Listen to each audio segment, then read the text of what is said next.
우리 주 예수님의 이름으로 기도드리옵나이다. 아멘. 할렐루야. 자, 여러분, 지난주에 하나님이 우리들에게, 저와 여러분에게 원하시는 인생은 무엇인가, 그 계획, 하나님의 뜻을 살펴봤는데요. 하나님은 우리가 온전하고 구비하여 조금도 부족함이 없이 이 땅 가운데에서 기쁨으로 살아가기를 원하신다 라고 우리가 배웠습니다. 근데 문제는 뭐냐면 우리에게 여러 가지 시험이 온다는 거죠. 이때 우리가 실패하면 안 된다는 거예요. 넘어지면 안 되고 딴 길 가면 안 된다는 거예요. 그래서 지난주에 그러면 어떻게 해야 이 여러 가지 시험이 올 때에도 우리가 이 시험을 이겨내어 온전하고 구비하여 조금도 부족함 없이 채워주시는 하나님을 경험할 수 있느냐를 살펴봤는데요. 그리고 그것은 뭐였습니까? 인내해야 한다는 거죠. 그렇죠? 인내를 배웠는데 오늘은 뭐냐면 두 번째로 지혜가 필요하다는 거예요. 오늘 야고보 사도의 말씀은 우리에게 지혜가 필요하다라는 것입니다. 야고보서 1장 5절에 이렇게 말하면서 야고보 사도가 말씀을 시작하는데요. 1장 5절 말씀을 보도록 합니다. 너희 중에 누구든지 지혜가 부족하거든 모든 사람에게 호히 주시고 꾸짖지 아니하시는 하나님께 구하라. 그리하면 주시리라.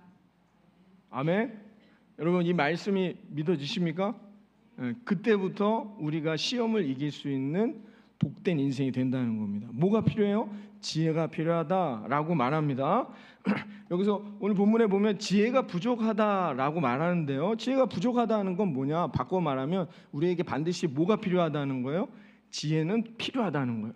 근데 우리가 지혜가 부족하니까 여러 시험이 올 때 넘어지더라는 거예요. 그래서 지혜가 필요하다는 겁니다. 그래서 지난주에는 인내를 배워야 된다라는 말씀을 드렸고요. 여러 가지 시험을 만날 때 이 시련과 고난에 첫 번째는 인내를 배워야 하고 두 번째는 오늘 지혜가 필요하다는 겁니다. 여러분, 아주대학교의 그 소아정신과 교수인 25년 이상을 거기서 일을 감당했던 조선미라는 교수님이 이런 말씀을 했습니다. 우리가 자녀를 교육하는데 교육은 뭔가 한마디로 말하자면 여러 가지로 말할 수 있지만 아이를 잘 양육하고 교육하는 것, 그럼 뭘 가르쳐야 될 것인가 자녀에게. 그 교수님이 이런 말씀을 하시더라고요. 결국 자녀를, 그러니까 성인이 되어 자기가 자신의 삶을 판단하고 자기가 자기의 삶을 가기까지, 그러니까 미성년일 때까지의 부모가 교육해야 할 것은 과연 무엇인가라고 할 때 그 교육은 결국 인내를 가르치는 것이다 라고 말씀하시더라고요. 기다릴 줄 아는 삶을 배우게 해야 된다는 거예요. 상당히 제가 그 말씀을 들으면서 오늘 성경이 이미 우리에게 다 말해주고 있는 내용들인 거예요. 요즘 아이들은 어떻게 합니까? 인내가 부족하잖아요. 그냥 뭐가 궁금해요. 그럼 우리 때는 어떻게 했습니까? 막 도서관을 가야 됩니다. 그래서 그 주제에 맞는 책을 막 찾고 뭐 어디 있나요? 물어보고. 요즘엔 어떻게 합니까? 궁금하면 바로 찾습니다. 점점 어떻게 해요? 인내가 부족해지는 시대에 살아간다는 거예요. 그러니까 그분이 이제 정신과 의사이기 때문에 그런 문제들이 많이 발생하게 된다는 거예요. 자녀들에게 가장 중요한 교육은 뭐냐? 인내를 가르치라는 겁니다. 여러분, 시련이 올 때 우리가 인내를 배우며 나가고 오늘은 뭐냐? 지혜가 필요하다라고 말해주고 있습니다. 그러면 성경에서 말하고 있는 지혜의 개념을 먼저 알아야죠.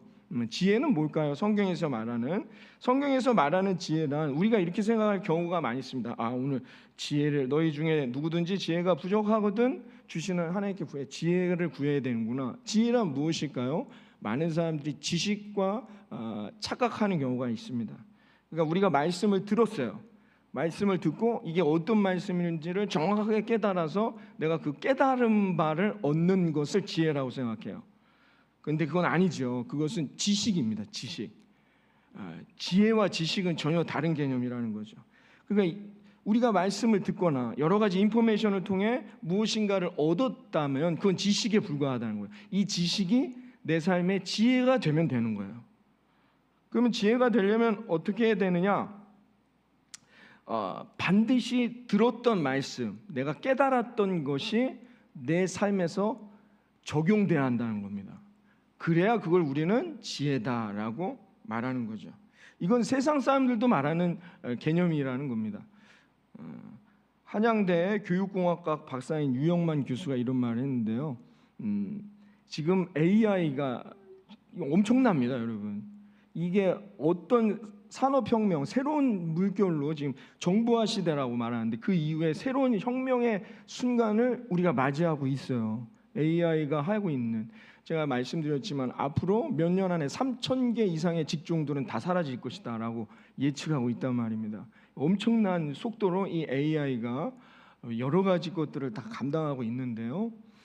이 AI로 인해서 이 직업의 변화가는 이게 필수 불가결한 일이다. 이건 어쩔 수 없는 것이다. 받아들여야 된다라고 이 유영만 교수는 말했는데, 제일 먼저 사라질 것은 뭐냐? 지식에 대한 것이다라는 거죠. 이제 아이들에게 지식을 교육하지 말라는 거예요. 왜냐하면 AI가 다 해주기 때문이라는 거죠.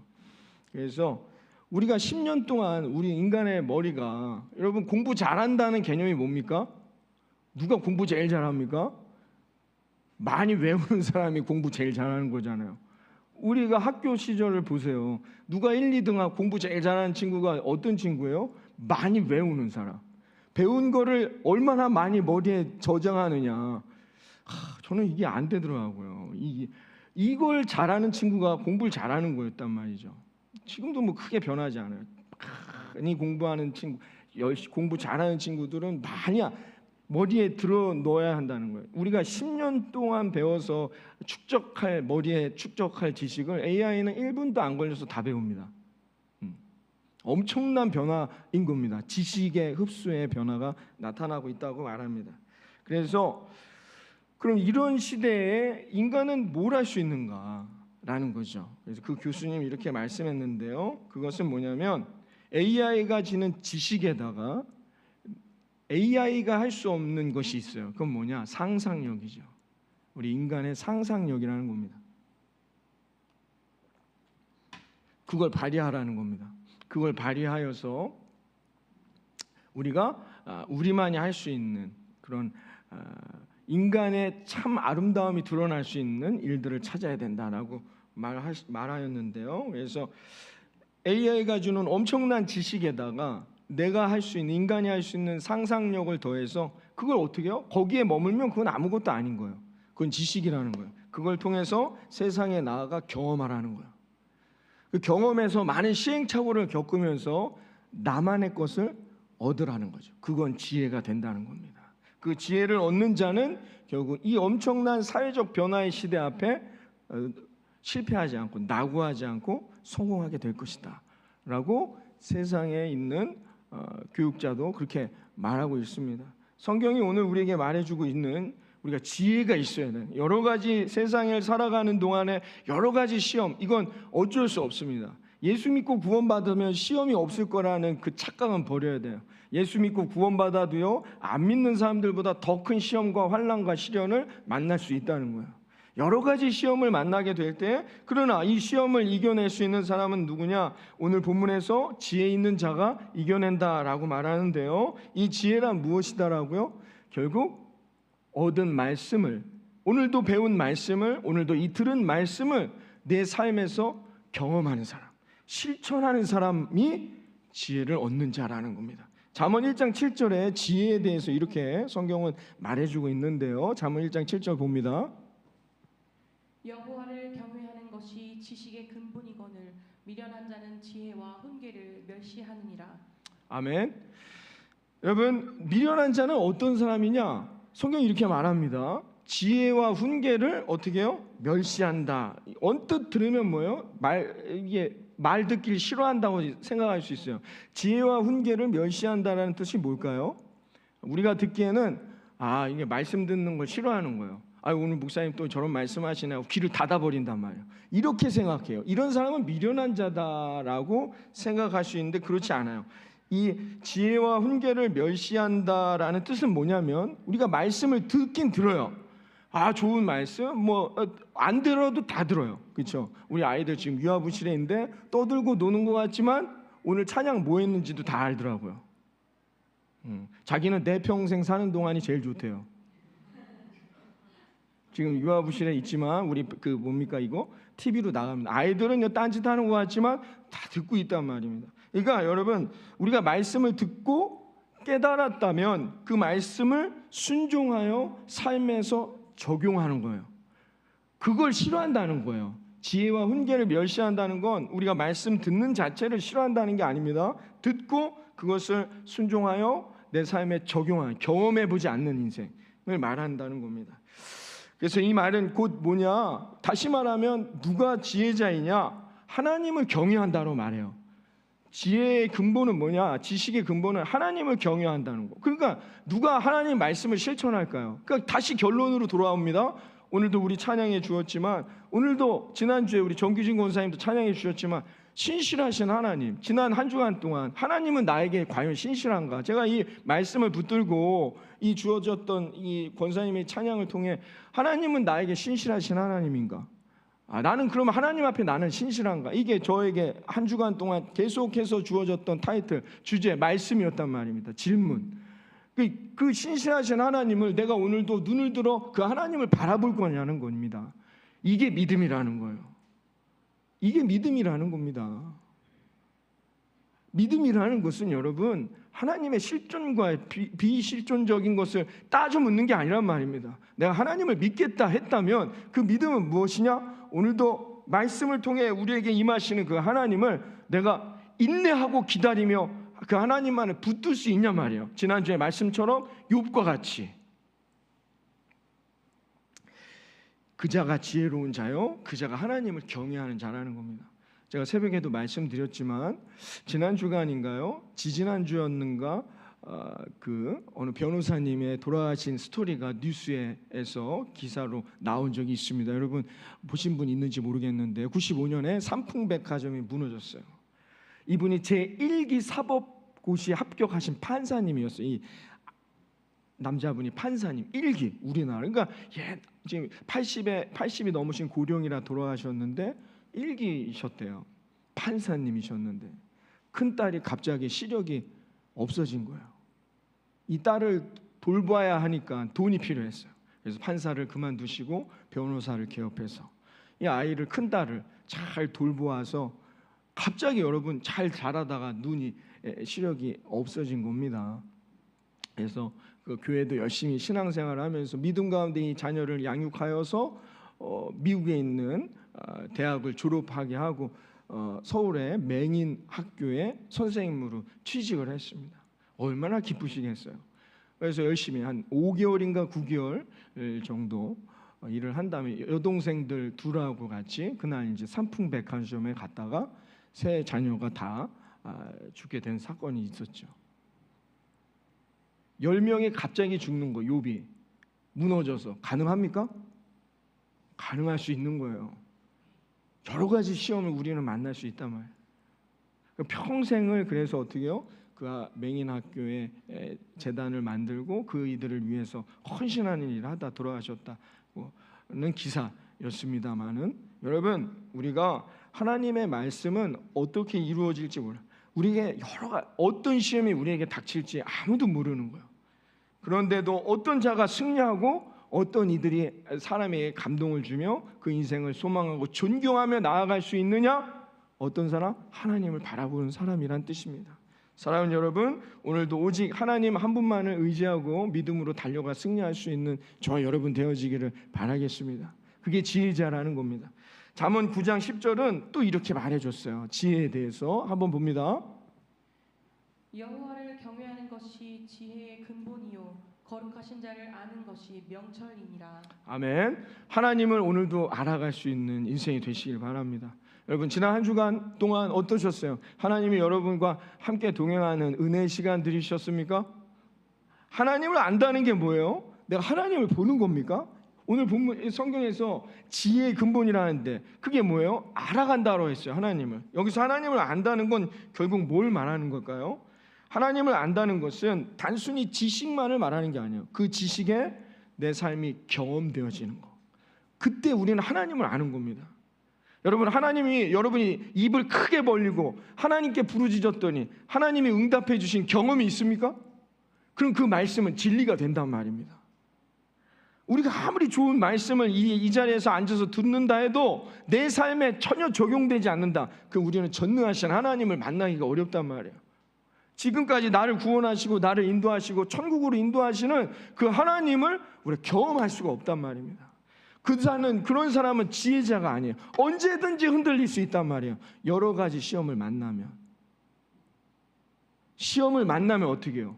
그냥 넘어지는 거예요. 안타까운 거죠. 그렇기 때문에 어떻게 해요? 우리는 어떻게 해요? 오늘도 이 받은 말씀을, 이 지식을 어떻게 해요? 여러분의 삶에 경험하고 여러분 나아가 승리하시기를 바랍니다. 그래서 예배하는 거예요. 그래서 기도하는 겁니다. 그래서 하나님을 붙들고 순종하는 거예요. 이게 미련한 게 아닙니다. 내 의지가 없는 것 같아요? 아닙니다.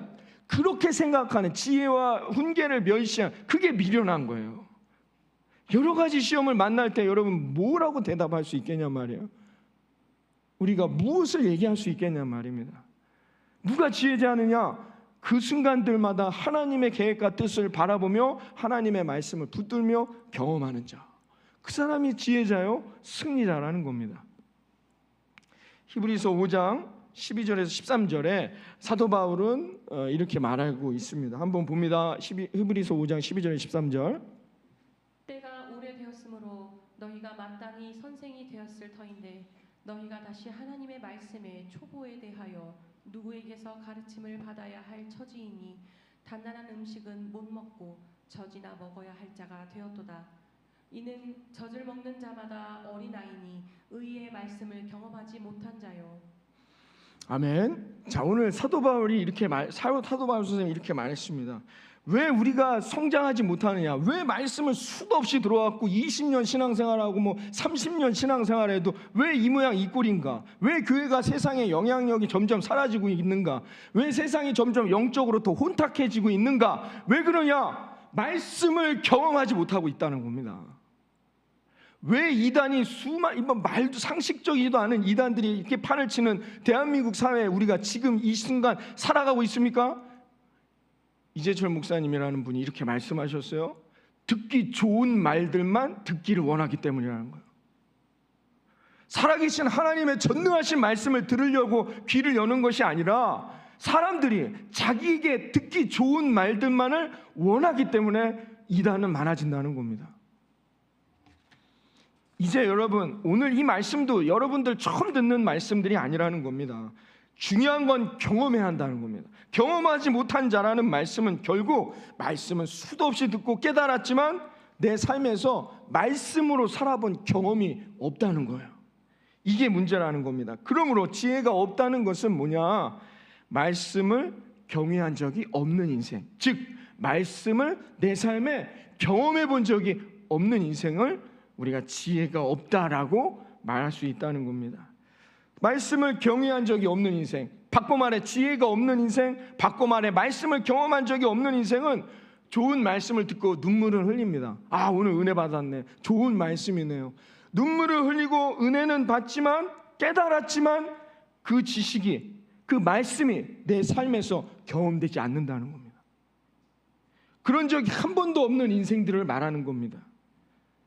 여러분, 지난주에 우리가 말씀을 보았듯이 우리에게 하나님이 원하시는 인생은 뭐냐? 온전하고 구비하여 조금도 부족함이 없이 채워주시는 인생이라는 겁니다. 그 하나님의 복을 여러 가지 시험을 만날 때에도 우리가 얻고 살아가기 위해서는 반드시 우리에게 지혜가 필요하다라고 야고보 사도가 오늘 말하고 있는 것입니다. 지혜란 무엇이라고요? 말씀을 듣고 그 자리에 머무는 것이 아니라 말씀을 삶으로 경험하면서 살아가는 인생이 되는 것이죠. 여러분, 그것이 오늘 말씀의 주제라는 겁니다. 오늘 말씀처럼 하나님의 말씀을 듣고 여러분의 삶에 경험하여 지혜로 살아갈 수 있는 저와 여러분이 되어지기를 이 아침 주님의 이름으로 축원합니다. 여러분, 핸드폰이 갑자기 막 이렇게 안 움직이고 먹통이 될 때가 있습니다. 그렇죠? 여러분, 그런 경험들 저도 해본 적이 있는데요. 갑자기 이렇게 막 눌러도 터치도 안 되고 핸드폰이 그냥 먹통이 될 때가 있단 말입니다. 그때 하는 방법이 뭐예요? 다시 껐다 켜는 거죠. 초기 설정을 하는 겁니다. 그러면 어떻게 해요? 다시 잘 작동되는 경우가 많다는 것입니다. 우리들이 정말로 기쁘고 복된 인생을 살려고 최선을 다해서 여기까지 살아왔는데 여러 가지 시험과 고난으로 인해서 지금 내 삶이 멈춘 것 같아요. 아무것도 할 수 없는 것 같은 상황을 맞이할 때 그때 뭐예요? 내 인생을 초기 설정해야 한다는 겁니다. 다시 껐다 켜야 된다는 거예요. 그게 뭐냐? 바로 지혜로 살아가는 인생이라는 거예요. 하나님의 말씀 앞에 나오고 하나님의 말씀을 오늘도 내가 듣고 그 하나님의 말씀대로 내가 내 인생을 한번 살아가는 겁니다. 과연 바뀌는지 안 바뀌는지, 과연 이 말씀이 내게 응답되는지 안 되는지 우리가 내 삶에서 경험해 보면서 살아가란 말입니다. 어떤 상황에 있는 사람 여러 가지 시험을 만나고 있을 때를 말하는 겁니다. 그때 우리에겐 반드시 이것이 필요하다는 겁니다. 사랑하는 예수님만 구주교회 성도 여러분, 여기에 모여 있는 저와 여러분은 알게 모르게 건강의 문제가 되었던, 물질의 문제가 되었던, 어떤 자녀의 문제가 되었던, 아니 관계 어떤 문제가 되었던 여러 가지 시험이 있어요. 다 똑같은 시험을 만나는 건 아닙니다. 다 다양한 우리의 인간의 모습이 다 다르듯이, 성격이 다 다르듯이, 뭐든지 다 다르듯이 저와 여러분에게 있는 근심과 염려의 강도도, 문제의 개념도 다 다르다는 거예요. 누구나 인간은 여러 가지 시험을 만난다는 거예요. 그러나 여러분, 그 시험을 이겨내는 사람은 모두가 이겨내는 것은 아니더란 말입니다. 지혜로 살아가는 인생만이 그 모든 문제, 시험들을 이겨내어 하나님이 예비하신 조금도 부족함 없는 그 복을 얻게 됨을 믿으시기를 바랍니다. 그런 하나님을 오늘도 이 아침 만나시고 그 하나님을 의지하고 소망하여 승리하는 저와 여러분 되기를 바라겠습니다. 아멘. 여러분, 그러기 위해선 우리가 하나님을 잘 알아야 돼요. 오늘 말씀을 잘 보셔야 되는데 야고보서 1장 5절로 다시 돌아오셔서 이렇게 하나님에 대해서 이렇게 말하고 있습니다. 야고보서 1장 5절입니다. 다시 봅니다. 너희 중에 누구든지 지혜가 부족하거든 모든 사람에게 호히 주시고 꾸짖지 아니하시는 하나님께 구하라. 그리하면 주시리라. 아멘. 하나님 앞에 여러분 뭐든지 구하시기를 바랍니다. 내가 이런 것까지 구하면 너는 양심도 없냐? 혼나는 거 아닐까? 꾸짖지 않으신다잖아요. 어떤 걸 구하든지 여러분 꾸짖지 않으신다지 않습니까? 여러분, 입을 요만큼만 목사님 제가 별로 한 것도 없고요, 여태까지 내가 하나님 앞에 잘 칭찬받을 만한 것도 없으니까 전 요만큼만 받을게요. 그만큼밖에 안 받는 거예요. 누가 봐도 저 사람은 신앙생활도 잘 안 하는 것 같고 좀 그런데도 구하는 대로 받는다니까 막 입이 찢어지도록 벌립니다. 그럼 그만큼 채워주신다는 거예요. 하나님은 꾸짖지 않으신다는 거예요. 인간은 판단하고 꾸짖지만 하나님은 꾸짖지 않으시는 하나님이라고 성경이 말해주고 있습니다. 여러분, 그러므로 여러분 지혜를 얻기에, 우리가 이 땅에서 승리하는 인생이 되기 위해서 깨달아야 할 게 첫 번째가 뭐냐? 지혜는 누가 주시는 거예요? 하나님이 주신다고 성경에 분명히 말합니다. 여러분, 지혜는 누가 주는 거예요? 돈이 줍니까? 건강이 줍니까? 아니면 세상의 정치와 사회, 문화, 경제가 줍니까? 아니란 말이에요. 하나님이 주신다는 말이에요. 하나님은 어떤 하나님이라고 성경이 말합니까? 충만하신 하나님이에요. 하나님은 부족함이 없으세요. 내가 이건 너무 많이 요구하는 거 아닌가요? 아니란 말입니다. 하나님은 그건 아무것도 아니세요. 하나님한테. 왜? 하나님은 충만하신 하나님입니다. 하나님, 내게 이 지구를 주세요. 하나님은 지구도 주십니다. 하나님은 그런 하나님이시단 말입니다. 여러분, 충만하신 하나님 앞에 여러분 늘 구할 수 있는 저와 여러분이 되기를 바랍니다. 이 원리를 아셔야 된단 말이에요. 하나님이 주시는 거예요. 여러분, 세상에서 구하려고 하지 마십시오. 자꾸 세상에서 무엇인가를 우리는 구하려고 한다는 거예요.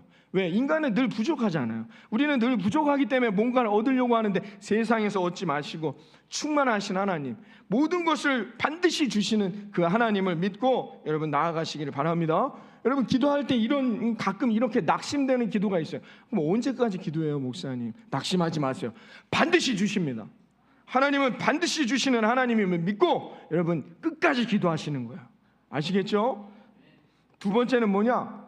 하나님은 모든 사람에게 주신다고 말합니다. 이게 중요한데요. 그럼 나 아닌 다른 사람에게도 다 주시는 거네? 이렇게 받아들일 수가 있습니다. 오늘 본문에 보면 모든 사람에게 주신다라고 했는데 이 헬라 원어의 뜻을 보면 뭐냐? 많은 사람들 중에 너라는 거예요. 많은 사람들 중에 바로 나라는 거예요. 하나님은 누구에게 주시느냐? 많은 사람들. 여러분, 다 우리가 건강을 위해 기도하지 않습니까? 그리고 가정의 물질의 축복을 위해 기도하잖아요. 그 많은 사람들에게 다 주신다는 뜻이 아니에요. 이거 잘 보셔야 됩니다. 모든 사람에게란 뜻은 뭐냐? 그 많은 사람들이 다 기도해도 바로 나라는 겁니다. 할렐루야. 내가 기도하는 겁니다. 나를 주신다는 거예요. 다른 사람들에게가 아니라 모든 사람들 중에 있는 바로 아는 집사에게. 여러분 얼마나 은혜롭습니까? 얼마나 힘이 됩니까? 아, 나도 기도하고 저 옆에 집사님도 기도하고 권사님도 기도하고 다 기도하니까 다 우리는 비슷비슷하잖아요. 건강을 위해, 물질의 축복을 위해, 자녀들의 잘됨을 위해. 그럼 다 잘 되겠지. 아니란 말입니다. 바로 기도하는 그 믿음으로 살아가기 위해, 지혜로 살아가기 위해 결단하고 경험하고 나아가는 바로 나에게 주시는 하나님임을 믿으시기를 바라겠습니다. 누구에게? 나에게 주신단 말이에요. 나에게. 왜냐하면 이걸 이렇게 해석해야 맞는 이유가 그 다음에 나온 세 번째 원리가 뭐냐? 후히 주신대요. 후히라는 뜻이 뭘까요?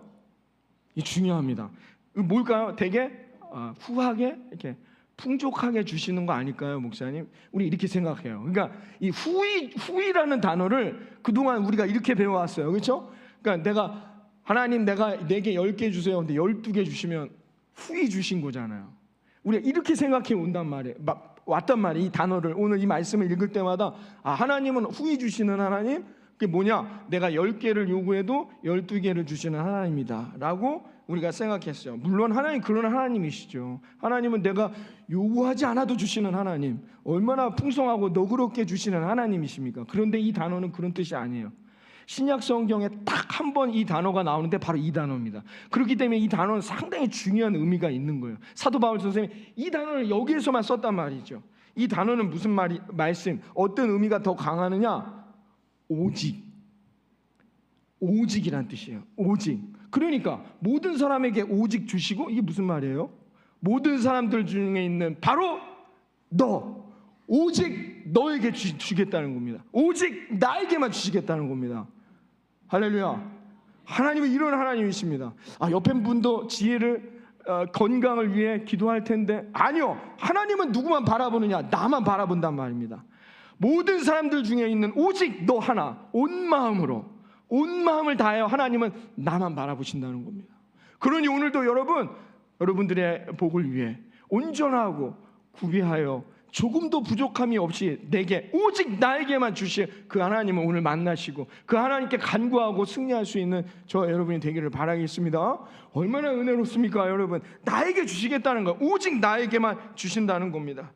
여러분이 지혜를 구할 때 오직 김 집사님에게만, 이 집사님에게만 주신단 말입니다. 지혜를 구하는 그 자에게만 주신다는 겁니다. 인내를 구하는 그 자에게만, 기도하는 그 자에게 너는 내게 부르짖으라 내가 너에게 응답하겠고. 예레미야 33장 3절 말씀, 저는 참 이 말씀 은혜 받는데요, 여기는 다 할 수 있어요. 근데 하나님은 어떤 하나님이냐? 너가 아직 가보지 않은 크고 비밀한 일까지 너의 인생도 내가 너에게 응답하겠노라. 하나님은 다 계획하고 계시단 말이에요. 우리에게 원하는 건 기도하라는 거예요. 하나님께 구하라는 겁니다. 그러면 그 하나님, 꾸짖지 아니하시는 하나님께서 오직 이 세상에 나만 있는 것처럼 나에게만 하나님께서 응답해 주신다는 겁니다. 이런 하나님을 오늘도 만나고 승리할 수 있는 저와 여러분이 되기를 바라겠습니다. 이 세상에 오직 뭐요? 나만 있는 것처럼 하나님은 그렇게 나에게 주신다는 거예요. 그게 하나님이시다라는 하나님의 속성에 대해서 오늘 성경이 말해주고 있다는 겁니다. 여러분, 그러니까 낙심하지 마시고 언제든지 하나님께 구하시기를 바랍니다. 내가 이런 것까지 구해도 될까? 이건 좀 너무 염치가 없는 것 같아요. 아닙니다. 구하세요. 구하는 대로 주신다 말씀했다는 겁니다.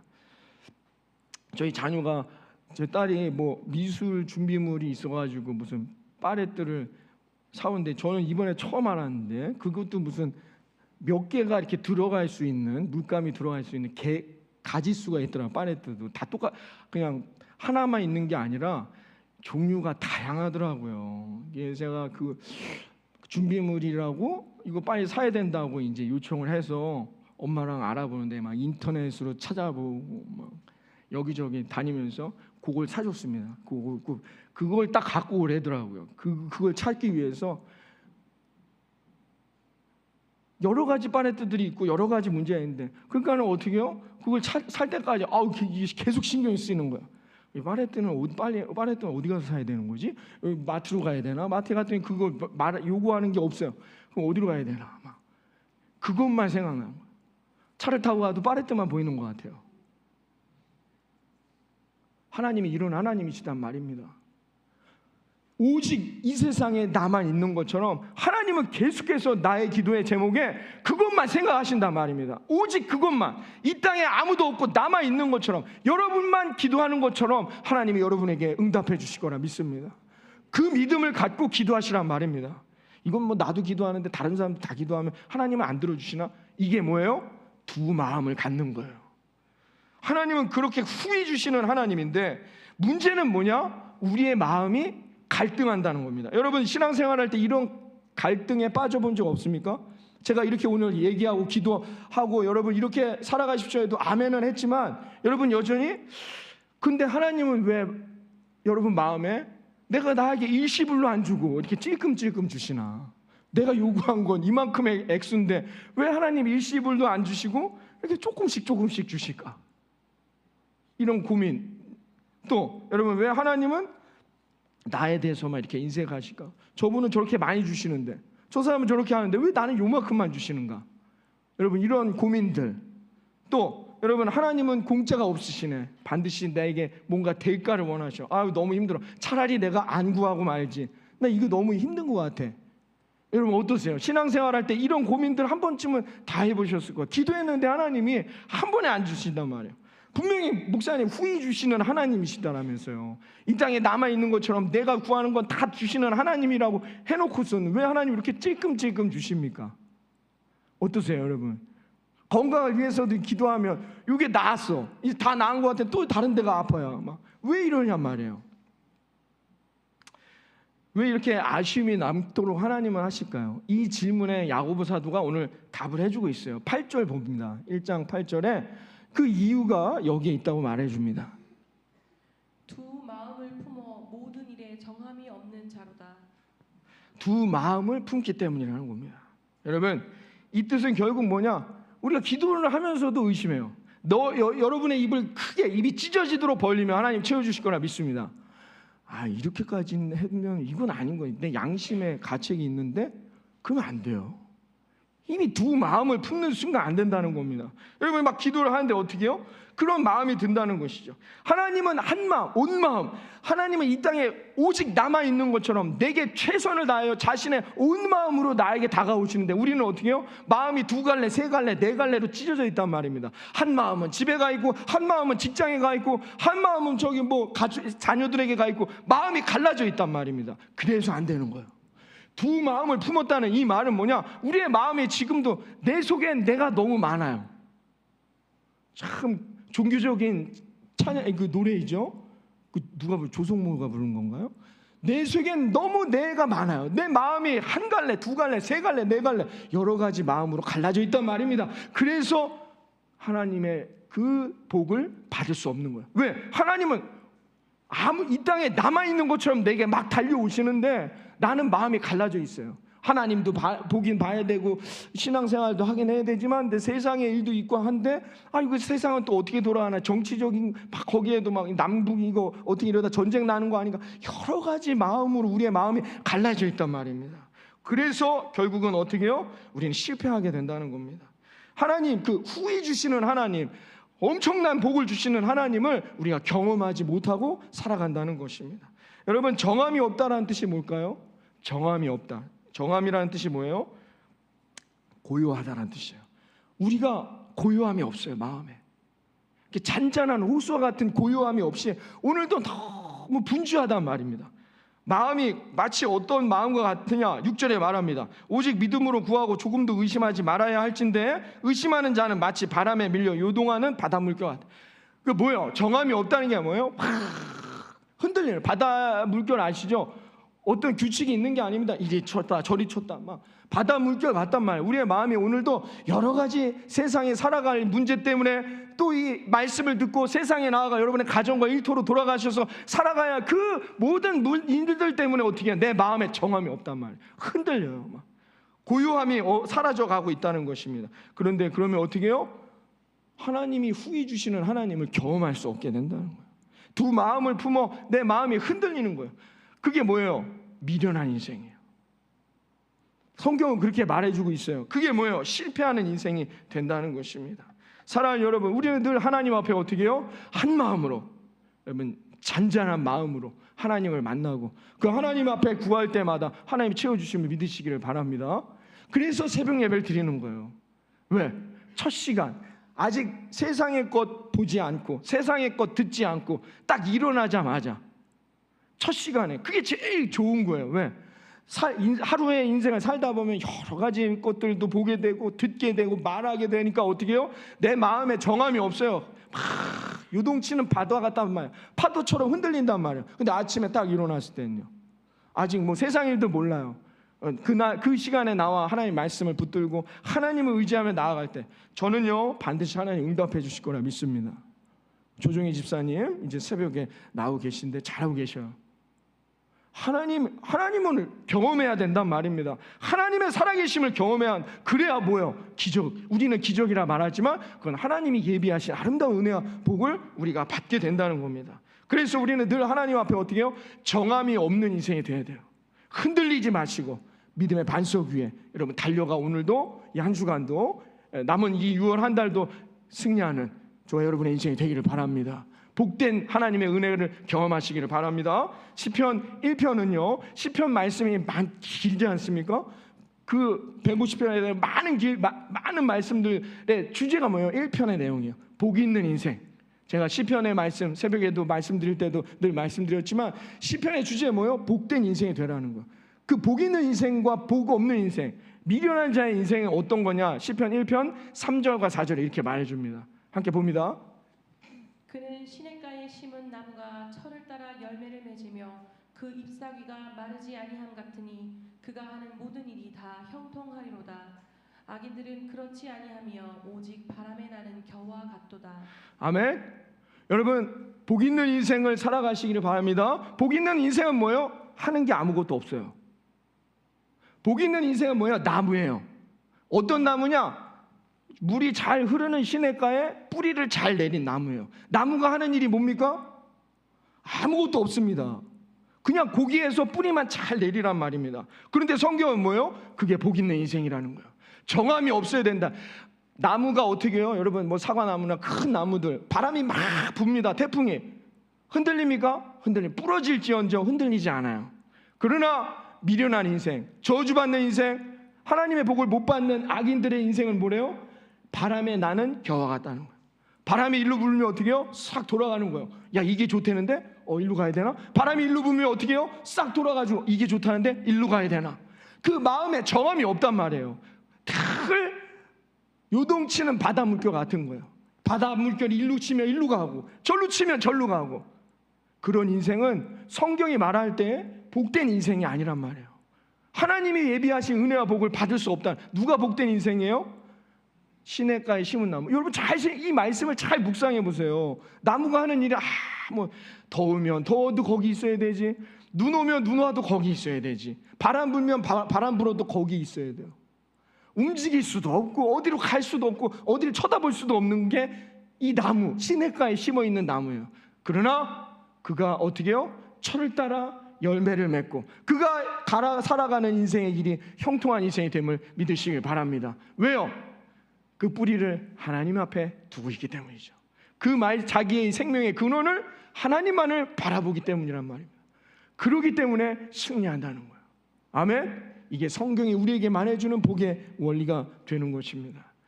사랑하는 예수님만 구주께 성도 여러분, 이번 한 주간도 살아가실 여러분의 인생의 삶의 자리에서 늘 하나님을 바라보고 전능하신 하나님, 후히 주시고 꾸짖지 아니하시는 그 하나님을 늘 경험하시면서 여러분의 삶에 아름다운 하나님의 예비된 복을 얻고 누리며 승리하고 기쁨으로 다시 다음 한 주간 주일에 만나는 그런 인생이 되시기를 이 아침 주님의 이름으로 축원합니다.